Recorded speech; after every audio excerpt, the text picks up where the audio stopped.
우리 이제 마가복음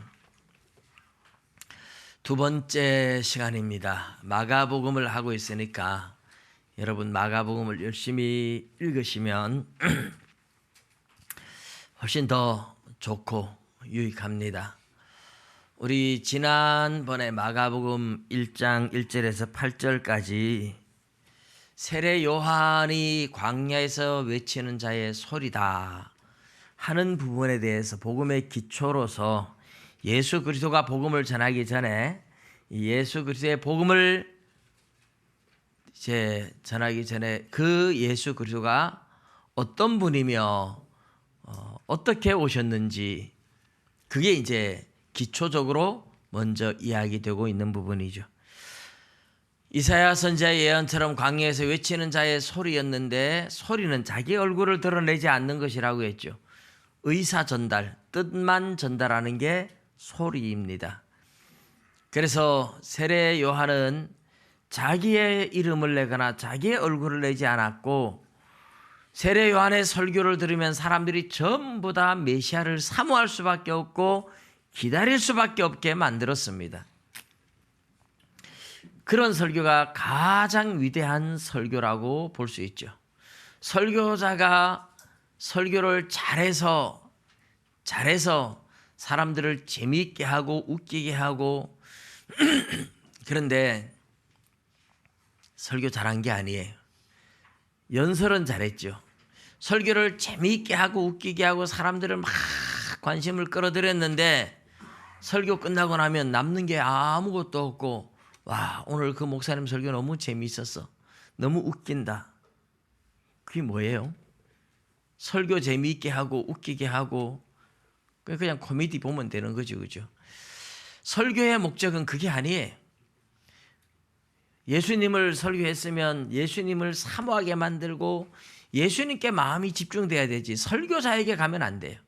설교자가 자기가 영광을 받기 위해서 설교하는 게 아니고 설교를 통해서 전달된 메시지에 회개에 대한 설교를 하면 예배 끝나기 무섭게 지은 죄들이 생각나서 하나님 앞에 막 울며 회개하는 그런 과정이 전도에 대한 설교를 하면 막 전도하러 나가고 싶은 마음이 막 불같이 타오르고 그런 설교가 가장 이상적인 설교고 가장 잘하는 설교죠. 근데 그게 쉽지 않은 거죠. 성령의 능력으로 선포되어야만 되는 겁니다. 그래서 사실 설교가 전달되고 나면 설교자는 뭐 별로 안중에도 없고 들은 메시지 그 메시지에 말씀을 사랑하라고 하면 막 말씀이 너무너무 보고 싶어지고 그리워지고 사모하게 되고 오늘부터는 매일 성경을 10장씩 읽으리라 이렇게 막 작정 들어가고 이런 일이 일어나야 설교를 잘한 거예요. 그렇게 설교를 잘하는 사람이 참 잘 없어요. 저는 물론 그렇게 잘 못하지만 이 능력은 성령의 임재로 설교가 되어질 때만 가능한 설교입니다. 세례 요한은 그렇게 설교를 했어요. 예수 그리스도 내 뒤에 오시는 분이 있는데 나는 감히 굽혀 그분의 신발끈을 풀 자격도 없다. 그분은 자기 타작마당을 정하게 해서 알곡은 모아 곳간에 들이고 쭉정이는 꺼지지 않는 불에 태우시는 분이다. 회개하지 않으면 그분을 만날 때 무서운 심판이 있다. 이러니까 사람들이 그 메시아를 만나기 위해서 전부 다 자기들의 죄를 자복하고 세례를 받는 겁니다. 이렇게 자기들의 죄를 자복하고 세례를 받을 때는 메시아를 만날 준비가 되는 거죠. 그 준비를 세례 요한이 너무너무 잘 시켰고 사람들은 그런 메시아를 너무나 사모하고 기다리게 되었습니다. 그게 세례 요한의 설교인데 그래서 자기 얼굴을 드러내는 것이 아니라 메시아를 소개하며 메시아를 사모하게 만들었고 메시아를 만나기 위해서 회개하게 만들었던 세례 요한의 설교는 주의 길을 예비하는 골짜기마다 도두어지고 산마다 깎이고 평탄한 길을 만들어서 우리 마음의 길이에요. 마음이 완악해가지고 예수님을 만나지 못할 정도로 완악한 마음들 다 깨뜨려 부수고 회개하고 어린아이 같이 낮아져서 메시아를 만날 준비를 시킨 것이 세례 요한의 역할이었다. 이제 첫 번째 시간의 설교였습니다. 처음이니까 제가 지난번 설교를 요약해 드리지 매주 이렇게 요약해 드릴 수는 없습니다. 계속 나가니까. 오늘 우리가 읽은 설교는 예수님이 갈릴리 나사렛으로부터 와서 요단강에 세례 요한이 세례 주는 데까지 와가지고 세례 요한한테 세례를 받았다 하는 겁니다. 세례를 받고 물에서 올라오는데 하늘이 갈라지고 성령이 비둘기같이 임했다. 그리고 하나님의 음성이 들려오는데 너는 내 사랑하는 아들이고 내가 너를 기뻐한다 하는 하나님의 음성도 들었다. 예수님 세례 받는 이야기와 그렇게 세례를 받고 났는데 성령님께서 예수님을 광야로 몰아갔다. 그래서 광야에서 40일을 계시면서 사탄에게 시험을 받으셨다. 마가복음과 누가복음은 40일 광야에 있으면서 받은 시험을 이야기하고 있고, 마태복음은 40일 시험 끝나고 금식 끝나고 난 후에 받는 시험에 대해서 이야기를 하고 있습니다. 그래서 약간씩 보는 관점이 서로 달라요. 예수님이 시험을 받는데 들 짐승들이 예수님과 함께 계시고 천사들이 와서 수종 들었다, 이렇게 이야기를 하고 있습니다. 오늘 이 이야기를 통해서 하나님은 우리에게 무엇을 이야기하시려고 하는지, 이 메시지를 통해서 우리에게 예수님을 어떻게 소개하고 있는지, 예수님의 복음이 전파되기 전에 그 복음을 가지고 오시는 예수님, 하나님의 나라를 세우기 위해서 오신 예수님이 그 하나님의 나라를 세우기 전에 어떤 존재인지, 그래서 복음의 기초, 이렇게 이야기를 하고 있습니다. 먼저 세례받는 장면을 보면 갈릴리 나사렛 출신이라는 것을 이제 언급하고 있는 거예요. 나사렛으로부터 와서 요한에게 세례를 받으시고 곧 물에서 올라오실새, 요단 강에 들어가서 세례를 받았으니까 오늘날로 말하면 침례를 받은 셈이죠. 물에서 올라오시는데 하늘이 갈라지고 성령이 비둘기같이 내려 자기에게 임하심을 보고 계세요. 요한복음 1장에 나오는 이야기하고 약간은 다른데, 요한복음에는 세례 요한이 하나님께서 보내실 때 메시아를 세상에 드러내라고 보냈대요. 근데 메시아가 누군지 어떻게 압니까 하니까, 네가 세례 줄 때에 성령이 내려 임하는 사람이 누구든지 그 사람이 바로 메시아다. 성령이 내려와서 그 사람 위에 임하는 걸 보거든 메시아라고 전해라. 하나님이 세례 요한한테 그렇게 얘기를 해서 세례 요한이 세례를 주다가 예수님께 성령이 임하는 걸 보고 메시아다고 사람들한테 전했어요.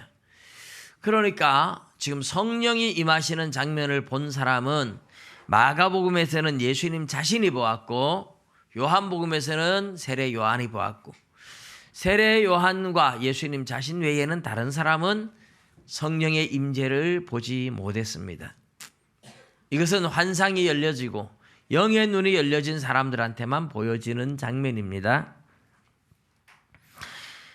중요한 것은 이제 세례를 받으시는 의미가 뭐냐, 왜 세례를 받아야 하느냐, 이게 이제 제일 중요한 거죠. 세례를 받으시는 의미. 보통 세례 요한한테 와서 사람들이 세례 받을 때는 의미가 뭐냐 하면 죄를 지은 사람들이 죄를 씻겠다는 의미예요.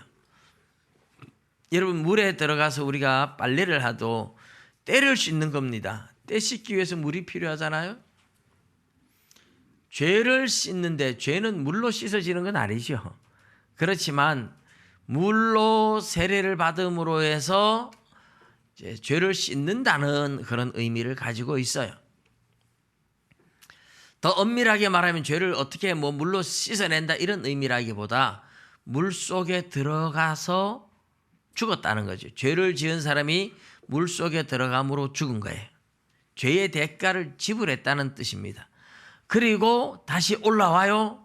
이것은 이제 죄의 인간을 멸하고 새 사람으로 태어났다, 그런 상징을 가지고 있는 겁니다.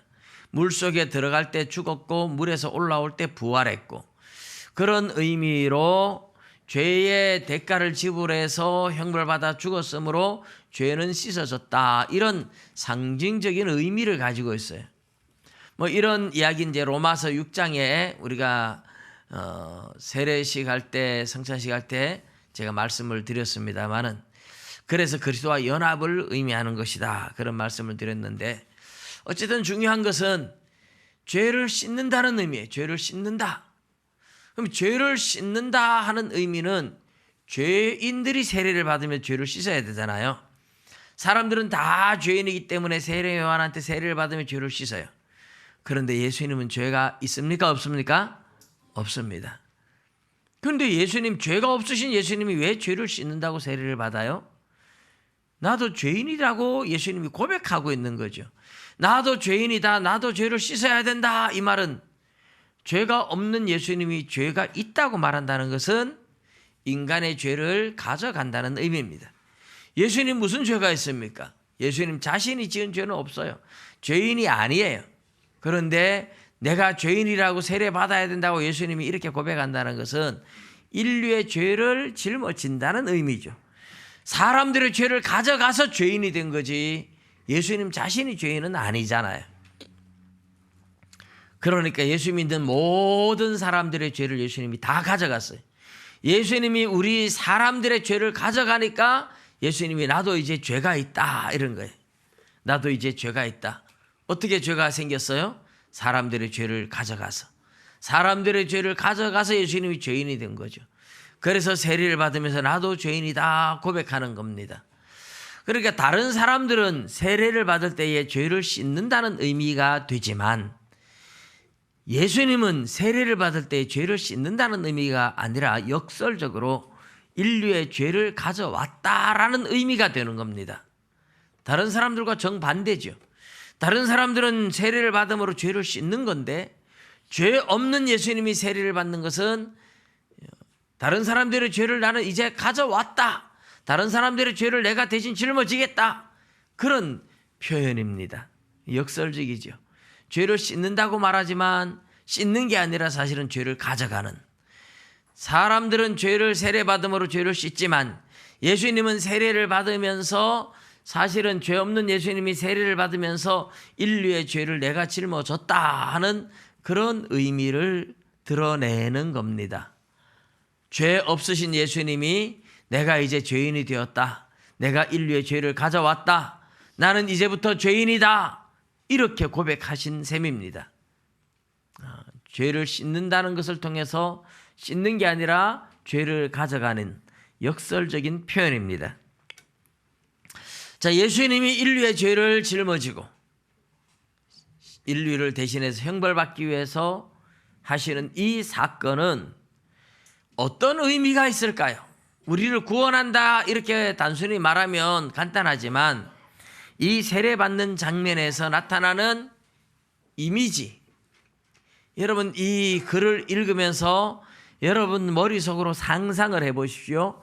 요단강에서 세례를 받고 예수님이 물에서 올라오는데 갑자기 하늘이 쫙 찢어지더니까 성령이 비둘기같이 날개를 쫙 펴고 내려왔어요. 예수님한테 임해요. 뭔가 그림이 그려지지 않습니까? 예, 이 그림은 하나님이 처음에 세상을 창조할 때 그림입니다. 태초에 하나님이 천지를 창조하시니라.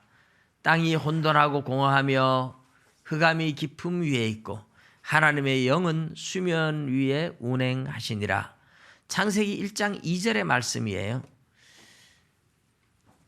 땅이 혼돈하고 공허하며 흑암이 깊음 위에 있고, 그런데 하나님의 영, 성령님이 수면, 물 위로 운행했다. 그런데 이 운행했다 하는 이 표현이 사실은 그 신명기 32장 11절에 보면 하나님께서 이스라엘 백성들을 애굽에서 출애굽시켜서 건져내고 여기 시내산까지 오고 모압 평지까지 오고 한 이 장면을 두고 하나님이 뭐라고 표현하시느냐, 모세의 입을 통해서 독수리가 날개를 펴서 그 새끼들을 보호하기 위해서 날개를 너풀거린다 할 때고 신명기 32장에 나오는 너풀거린다 하는 요 단어가 창세기 1장 2절에 운행하신다 하는 단어하고 똑같은 단어입니다.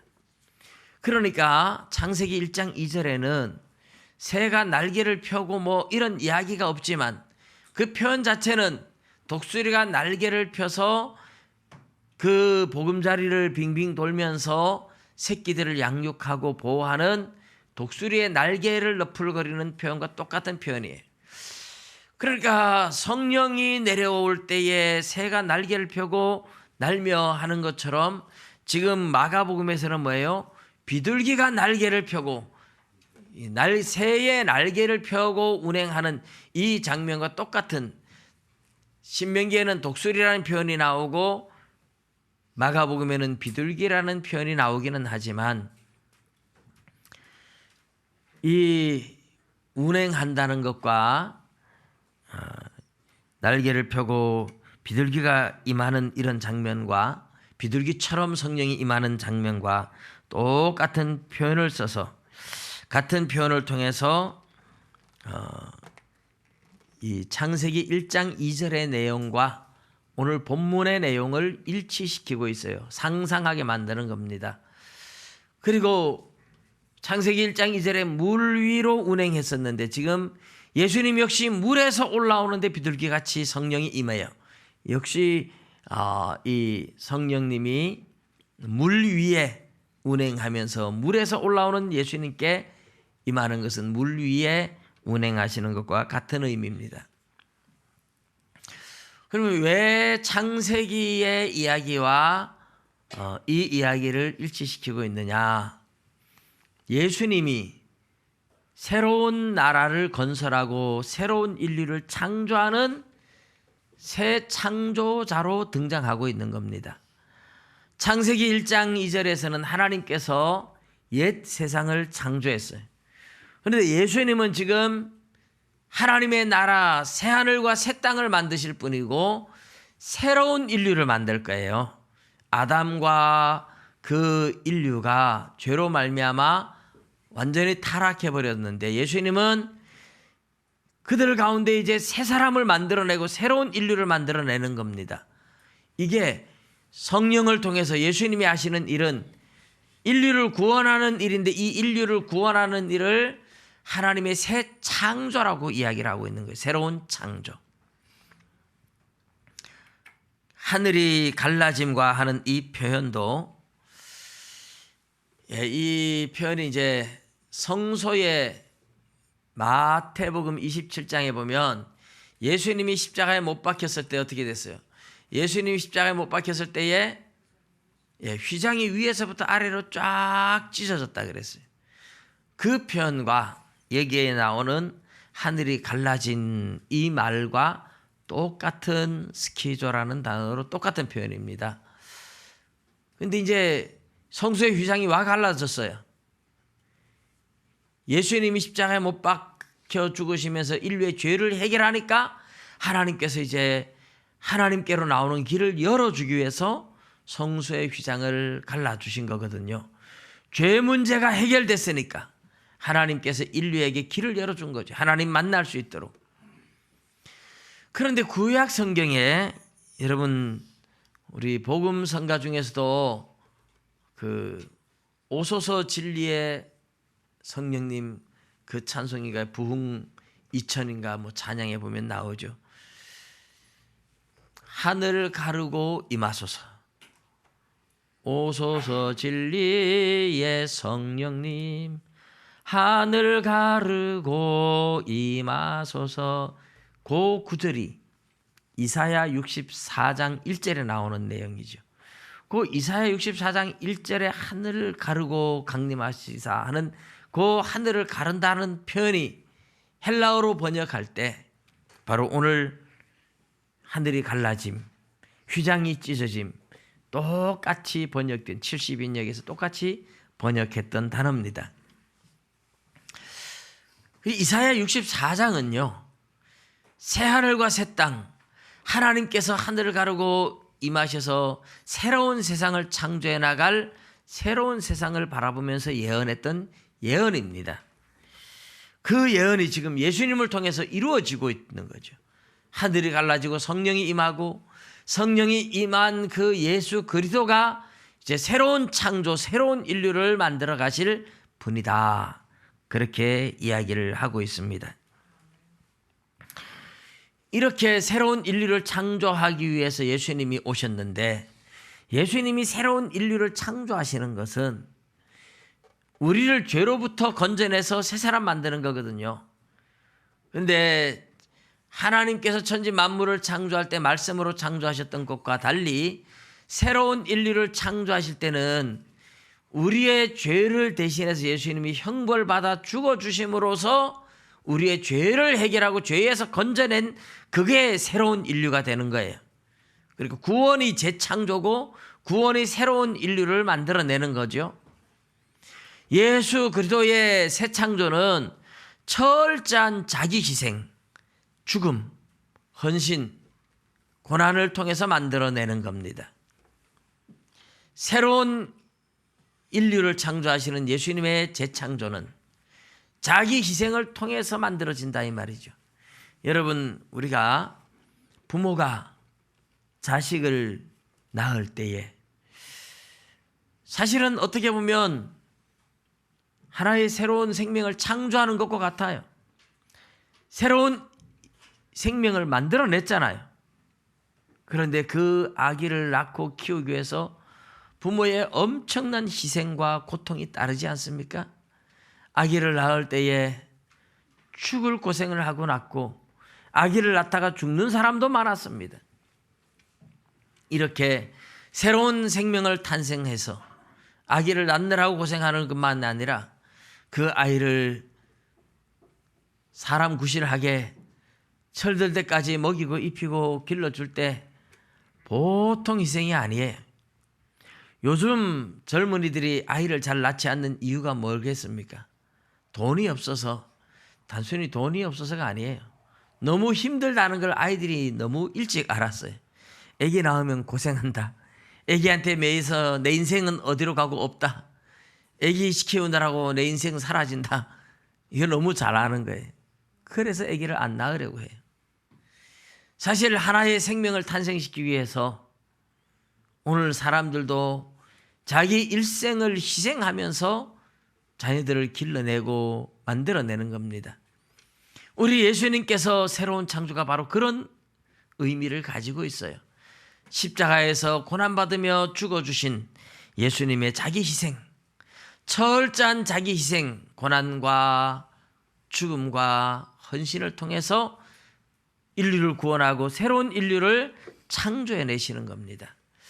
그러기 위해서 예수님은 세례를 받고 인류의 죄를 짊어지신 겁니다. 세례의 의미는, 그래서 예수님이 세례를 받으실 때는 새로운 인류를 만들기 위해서 내가 인류의 죄를 짊어지고 대신 형벌받겠다는 그런 의미죠.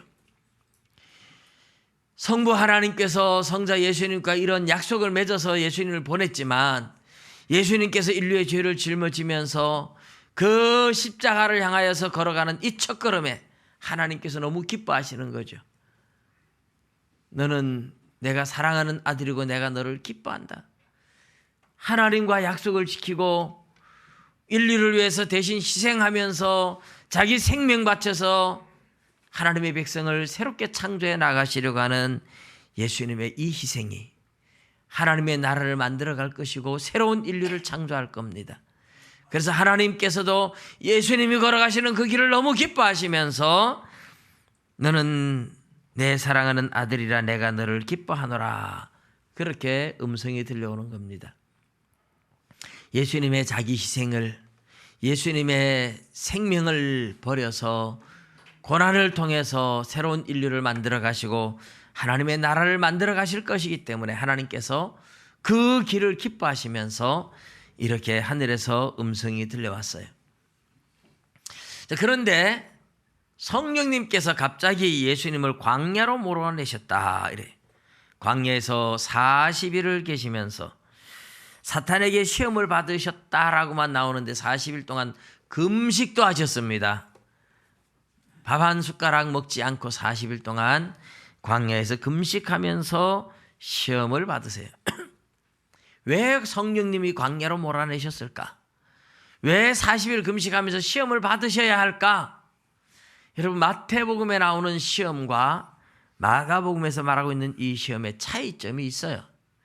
마태복음은 제가 마태복음 할 때에 말씀을 드렸고, 사탄의 시험이 어떻게 오는지, 어떤 방법으로 오는지, 어떻게 이길 건지 예수님께서 샘플을 보여주는 작업을 하는 것이 마태복음이라면, 마가복음은 복음의 기초로서 예수 그리스도가 인류의 새로운 창조자고 하나님의 나라를 건설하기 위해서 오신 그 예수 그리스도가 제2의 아담이다, 이렇게 보여주는 겁니다.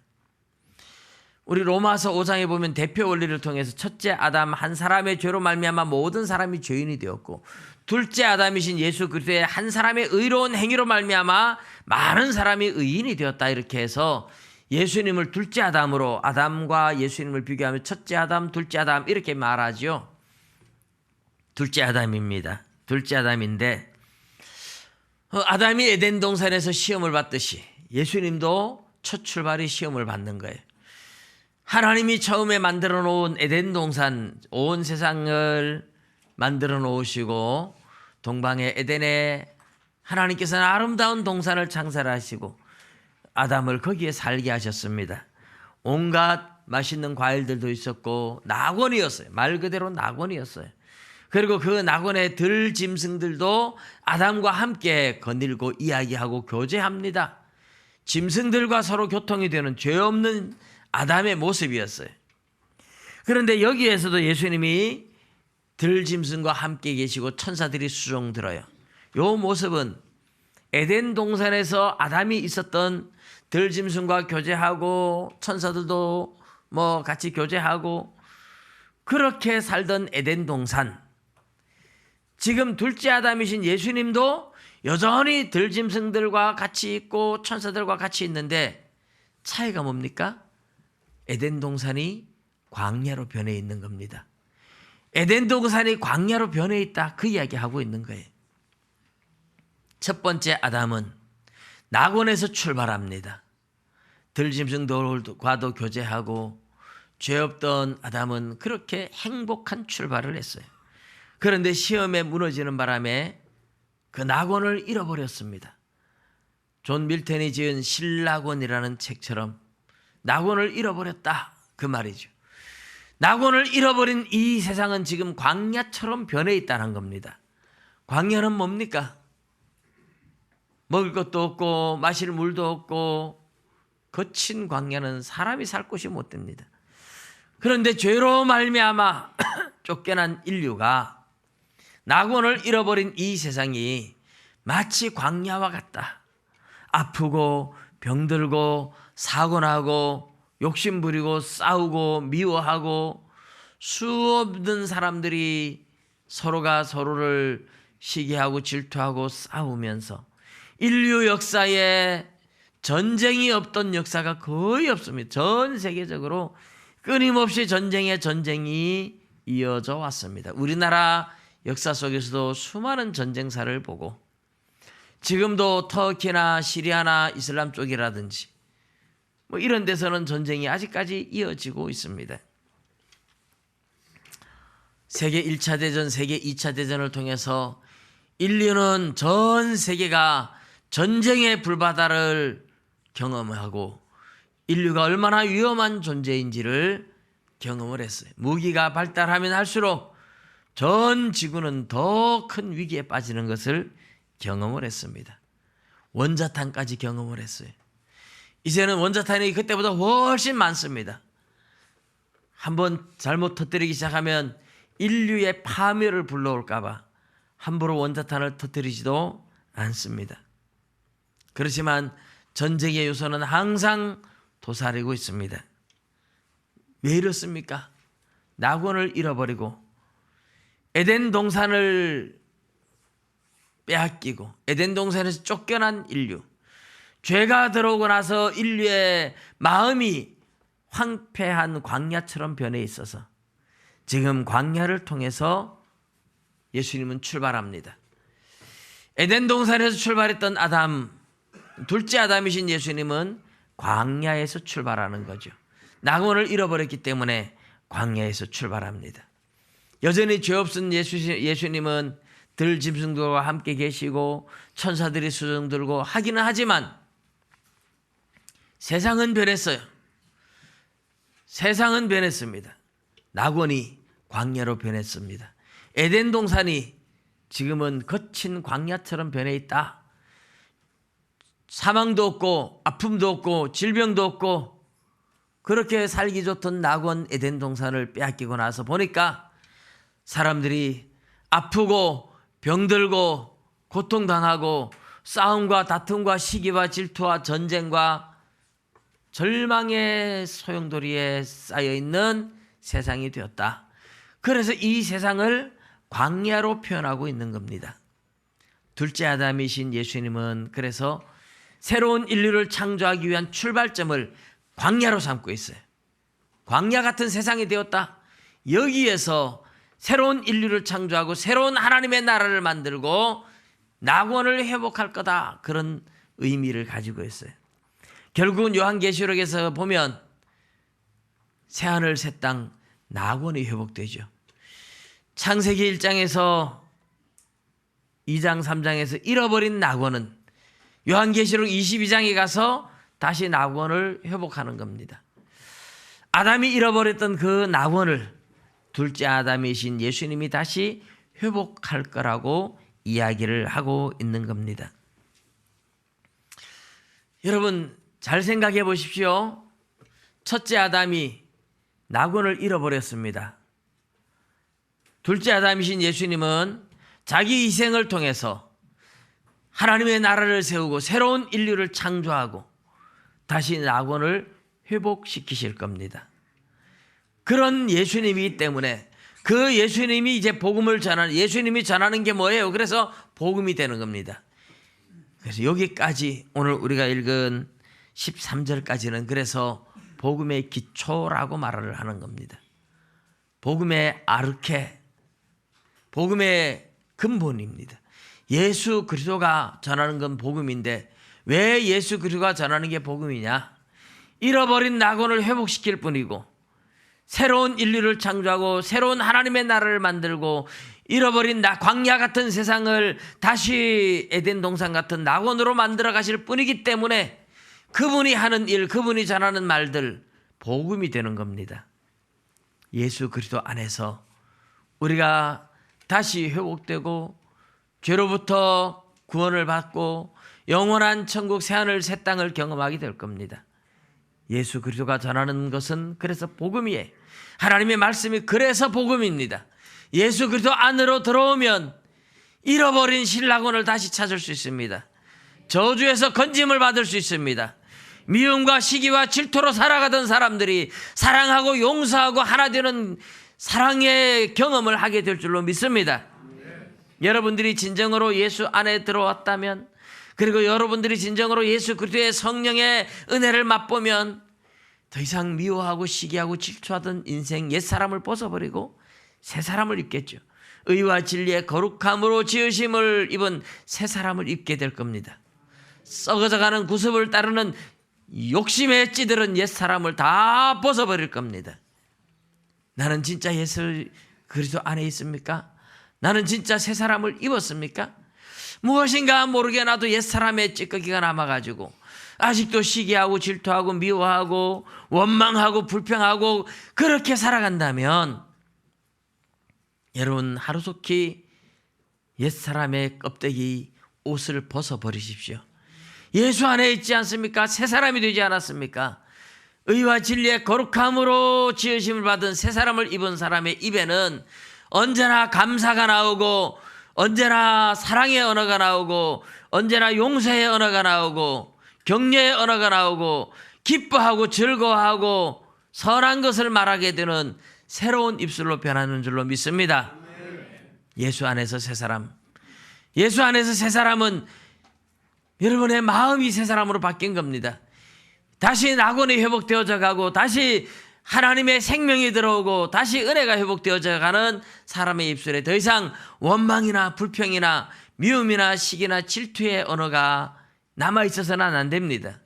사랑하고 용서하고 기뻐하고 즐거워하고 찬양하고 모든 허물을 덮어주며 이해하며 용서하며 격려하며 힘을 북돋아주며 하나님의 손에 있으니까 모든 것을 긍정적으로 바라보고 하나님께서 하신다는 것을 믿고 하나님을 의지하며 기도하며 하나님과 함께 살아가는 그것이 새 사람의 모습입니다. 여러분, 예수 그리스도는 이미 복음을 선포했고 이미 성령이 하늘을 가르고 이 땅에 임하셨습니다. 성령님이 오셔서 이미 새로운 창조는 시작되었고 하나님의 나라는 새롭게 펼쳐지기 시작했고 우리는 이미 그 새로운 하나님의 나라에 들어온 하나님의 백성, 하나님의 자녀들이 된 줄로 믿으시기 바랍니다. 더 이상 우리 옛사람의 모습으로 살아가지 마십시오. 옛사람의 모습으로 부정적이고 어둡고 시기와 질투와 나밖에 모르는 욕심에 매여있던 이런 옛사람들을 다 벗어 던지시기 바랍니다. 예수 안에서 기뻐하며 즐거워하며 사랑하며 용서하며 함께 손잡고 걸어가는 멋진 하나님의 자녀로 함께 손잡고 걸어갈 수 있는, 그래서 우리 내년도 표현은 일어나라 함께 가자, 일어나라 함께 가자. 제가 계속 기도하면서 아가서 2장 10절 말씀을 선구로 정했습니다. 우리가 이제 무지개 교회도 어떻게 보면 20년 세월 우리 딴에는 열심히 한다고 했지만 사실 제대로 못한 것이 너무 많아요. 또 마음도 서로가 서로에게 상처를 주고 흩어진 것도 있습니다. 이제 우리가 약하지만 함께 손잡고 함께 일어나 걸어가면 두 사람 세 사람 모이면 약하던 힘이 강해질 줄로 믿습니다.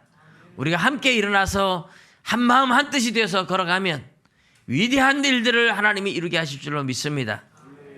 이제 성령 안에서 새 사람이 되었으니까 하나님의 나라 백성답게 옛사람 벗어버리고 새 사람으로 함께 손잡고 걸어가고 하나 되어서 새로운 영광의 나라를 바라보면서 저 영원한 하나님의 나라 새하늘 새 땅 회복될 낙원 천국을 소망하면서 이제 힘있게 함께 손잡고 걸어갈 때가 되었습니다. 새로운 지난 20년이 아니라 새로운 20년을 이제 또 바라보면서 저 여러분 모두가 함께 손잡고 하나님의 거룩한 자녀답게 일어나서 걸어갈 수 있기를 주님의 이름으로 축복합니다. 기도드리겠습니다.